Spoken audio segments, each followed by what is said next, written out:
The next two speakers, please be ready in the hall. We have the rest of the program waiting. Enucleation of prostate, a difficult procedure made easy by thulium fiber laser.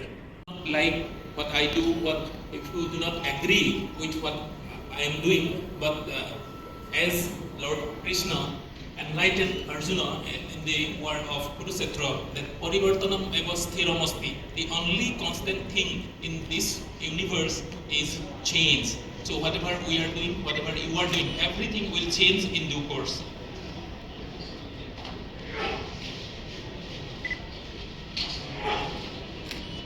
Endoscopic enucleation of prostate technique. Even if you do not have a mentor, you can still continue to do thulium fiber laser as self-taught method. Fiber laser is 7 times smaller, 8 times lighter. It consumes 9 times less energy in comparison to holmium YAG laser. So even if it is very small fiber laser in the form of least penetration depth, safety margin, better stone clearance rate, and for soft tissues also. To be the gold standard of treatment, a treatment should be safe, effective, reproducible, and cost effective. And endoscopic enucleation of prostate, it has been proved by meta-analysis of randomized controlled trial that it has the least. You have to invest on the laser machine. At the same time, you have to invest for the morcellator too. Learning curve, and it is long in some of the lasers, and lack of sufficient training institute and mentoring approach in learning curve. And it has the least penetration depth, so the safety margin is very high. So thulium fiber laser, YAG, or for that matter holmium laser, where you need at least strict mentoring approach for nearly 60 cases before you master the technique of holmium laser enucleation. So it is the youngest baby in among the all siblings of laser, and holmium being the most muscular and popular. Because you can identify the capsule very easily. You have to see which groove, either in the 5 or 7 o'clock position, whether if you want to do a lobar enucleation like unilobar or bilobar. If you don't have to put this incision, if you do a unblock enucleation, you have to identify the capsule at peri-veru level, because it is most well formed and easily identifiable at peri-veru area. After that, you have to lift up the adenoma and divide the tissue. Here you can see an extra nodule could be visible, which can be instantly vaporized with thulium fiber laser.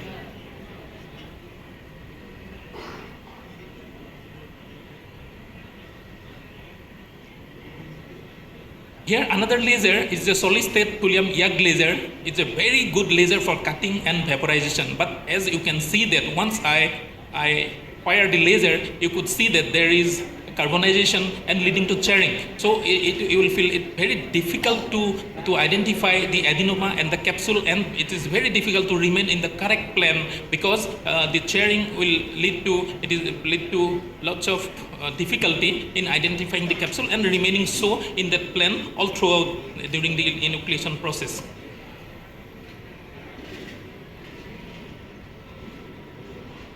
Now, if you see in holmium laser, it's a very good laser, but the fluffy cotton wool appearance of the tissues will be the first hurdle for a beginner to overcome, because during the learning curve it will be very difficult for a younger urologist to differentiate which is the capsule, which is the nodule. As you can see, it is fluffy cotton wool appearance, and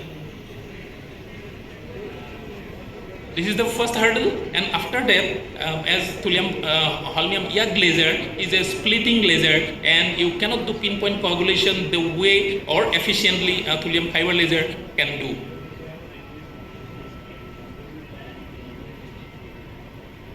So the capsule, as you can see, is not that well formed what you could see while I was demonstrating yesterday. It was so well visible in thulium fiber laser.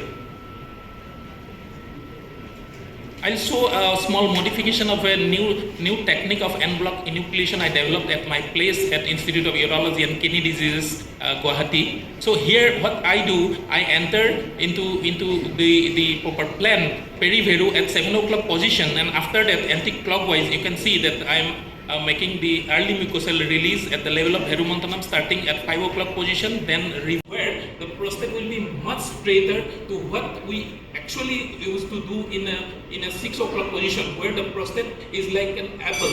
It goes down and there is always possibility of undermining the bladder if you go straight. But in lateral position, if you enter into the bladder, it is much straighter. So there is very low possibility of injuring the bladder neck. The another advantage, as you can see, I am entering into the bladder now, and the another advantage of doing this en bloc enucleation unidirectional is from here I will enucleate in the 9 and 11 o'clock position on the left side of the surgeon, right side of the patient. So that is the most difficult position. If I am a right-handed surgeon, enucleating the lobe in the left-sided upper 9 to 11 o'clock position will be the most difficult one, because outside assembly will stuck up in the thigh of the patient, and if the gland is too big, you will get more difficulty. Here, as you can see, that one single lobe on its weight is falling down and guiding me about the capsule and the nodular plan. Here, little push with the enucleating assembly, you can actually find the plan and can enucleate the finer attachment between the lobe and the capsule. And yesterday Sanjay was asking me that how you cut in the 6 o'clock position or in the lateral part. I could not answer at that time because of time constraints, but the idea is to do a laser enucleation by keeping the fiber, imagining a watch. If you keep the fiber at 11 o'clock position, you enucleate at 11 o'clock position. Do not try to go to 11 o'clock position by keeping the assembly at 7 o'clock position. In that, what will happen? It will project. It will go inside the adenoma or will injure the capsule. So keep your fiber. Like, see, I am keeping it at 7 to 8 o'clock position, and I will operate here. If I want to go to little away or to the top side, I will gradually move the fiber on that part of the imaginary was. So that way you can completely enucleate, and then the next part is you push it to the bladder and then do morcellation. For morcellation also, a bloodless field is a must. So you dedicate few extra minutes in proper hemostasis after you complete the enucleation, and keep the bladder over distended. They put one sister or a technician completely to just to see whether the bladder is completely full during the entire procedure or not. Otherwise, the bladder mucosa may get injured. Now you can see that the whole prostate in one lobe has been pushed to the bladder, and you will be able to see the even prostatic urethra. I'll show you. See here, when you can see the prostatic urethra there. So a good person see, put the lobes and the prostatic urethra so well visible in this unidirectional en bloc technique. You can see the fossa, and there is very less bleeding or at all.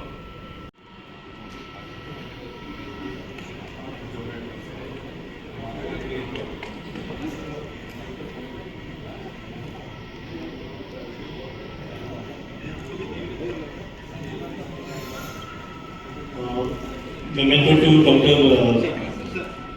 Urological.